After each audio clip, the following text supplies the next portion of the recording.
চৰাইদেউ মৈদাম ক্ষেত্ৰ শিৱসাগৰ জিলাত বাহাল ৰখাৰ দাবীত ৯ সংগঠনৰ সংবাদমেল সম্বোধন ৬০০ বছৰীয়া ৰাজত্বকালৰ সোণোৱালী ইতিহাস বহন কৰি থকা ঐতিহাসিক চৰাইদেউ মৈদাম অঞ্চল বিশ্ব ঐতিহ্য ক্ষেত্ৰৰ তালিকাত সন্নিৱিষ্ট হোৱাৰ সময়তে বিতৰ্কৰ আৱৰ্তত সোমাই পৰিছে। চৰাইদেউ জিলা আৰু শিৱসাগৰ জিলাৰ সীমা নিৰ্ধাৰণক লৈ সৃষ্টি হৈছে এই বিতৰ্ক। ২০১৪ চনত চৰাইদেউ মৈদাম বিশ্ব ঐতিহ্য ক্ষেত্ৰত অন্তৰ্ভুক্তিৰ বাবে প্ৰস্তাৱ গ্ৰহণ কৰা হৈছিল, কিন্তু ২০১৬ চনত চৰাইদেউ জিলা গঠন হয়। গতিকে বিশ্ব ঐতিহ্য ক্ষেত্ৰত মৰ্যাদা লাভ নকৰা পৰ্যন্ত এই বিষয়টো বিতৰ্কলৈ অনাৰ পৰিৱৰ্তে চৰাইদেউ মৈদাম ক্ষেত্ৰ শিৱসাগৰ জিলাতে ৰখাৰ বাবে মুখ্যমন্ত্ৰীলৈ আহ্বান মিডিয়া মেনেজমেণ্ট আৰু ৰিচাৰ্চ এছ'চিয়েশ্যনৰ সভাপতি জাকিৰুল আলমৰ। চৰাইদেউ মৈদাম ক্ষেত্ৰ শিৱসাগৰ জিলাত থাকিবনে চৰাইদেউ জিলাত অন্তৰ্ভুক্ত হ'ব, এই ক্ষেত্ৰত চৰকাৰে স্থিতি স্পষ্ট কৰিব পৰা নাই। এনে সময়ত এই মৈদাম ক্ষেত্ৰই বিশ্ব ঐতিহ্য ক্ষেত্ৰৰ মৰ্যাদা লাভ কৰাৰ বিষয়টোতহে গুৰুত্ব দিব লাগে বুলি মত ব্যক্ত কৰে টাইপাৰ উপদেষ্টা হেমন্ত চাংমাই। শিৱসাগৰৰ পৰা ফাৰহান লস্কৰৰ ৰিপৰ্ট। আমি প্ৰতিটো কাম কৰোঁতে অসুবিধা হ'ব, আমি বাকীখিনিতো বাদেই দিছোঁ। ঠিক তেনেদৰে ৱৰ্ল্ড হেৰিটেজৰ ক্ষেত্ৰতো এইটো বাধা আহিব, যাতে এই বাধাটো নাহে। টেকনিকেলি আমি কামটো কৰিব লাগিব, আৱেগিকভাৱে নহয়।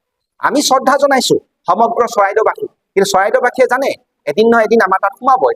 কিন্তু যেতিয়ালৈকে সোমাব আমি যাতে বিতৰ্ক নকৰোঁ, মৈদামখিনি যাতে ইউনেস্কো এবাৰহে আহিব চান্সটো আমাক দিছে। ইউনেস্কোৱে ২০১৪ চনত ঘোষণা কৰিলে, তেতিয়া চৰাইদেউ জিলা গঠন নাই হোৱা, তেতিয়া অবিভক্ত শিৱসাগৰ হৈ আছে। ১৬ চনত তেতিয়া ঘোষণা কৰোঁতে স্বৰ্গগতী ছাৰৰ লগত মই নিজে মঞ্চত আছিলোঁ চৰাইদেউ জিলা ঘোষণা কৰোঁতে। কিন্তু দুবছৰৰ আগতেই চৰাইদেউ মৈদাম বিশ্ব ঐতিহ্য ঘোষণা কৰিলে।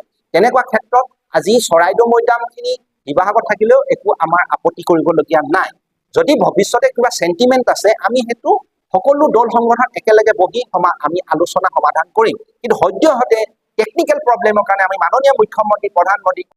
নমস্কাৰ, আপোনালোকৰ সংবাদ মাধ্যমৰ যোগেদি শিৱসাগৰ জিলাবাসী, চৰাইদেউ জিলাবাসী তথা অসম তথা গোটেই ভাৰতবাসী ৰাইজক, অসমৰ দল সংগঠন, অসমৰ সংবাদ মাধ্যম, ভাৰতবৰ্ষৰ সাংস্কৃতিক মনৰ ৰাইজসকল এতিয়া উৎফুল্লিত হৈ আছে এটা কথাৰ কাৰণেই যে বিশ্ব ঐতিহ্য ক্ষেত্ৰত কেৱল চৰাইদেউ মৈদামেই এইবাৰ আমাৰ ভাৰত চৰকাৰে নিৰ্বাচন কৰি পঠিয়াইছে। তাৰ বাবে আমি ভাৰতৰ মাননীয় প্ৰধানমন্ত্ৰী আৰু অসমৰ মাননীয় মুখ্যমন্ত্ৰী মহোদয়লৈ আমি ধন্যবাদ আৰু কৃতজ্ঞতা জনাইছোঁ।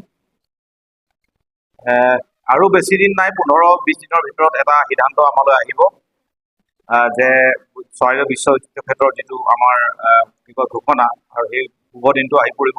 কিন্তু তাৰ প্ৰাক মুহূৰ্ততে আচলতে এটা দুখ লগা কথা যে চৰাইদেউৰ মৈদাম ক্ষেত্ৰখন বিশ্ব ঐতিহ্য ঘোষণা কৰাৰ কেইদিনৰ আগতেই যে এটা বিতৰ্ক এটা আগবাঢ়িছে, এইটো এটা আমাৰ কাৰণে দুৰ্ভাগ্যজনক যে চৰাইদেউৰ কিছুসংখ্যক লোকে তেখেতলোকে এই মৈদাম ক্ষেত্ৰ তেখেতলোকৰ জিলাত, চৰাইদেউ জিলাত অন্তৰ্ভুক্ত কৰিবৰ কাৰণে তেখেতলোকে এটা কাৰ্যসূচী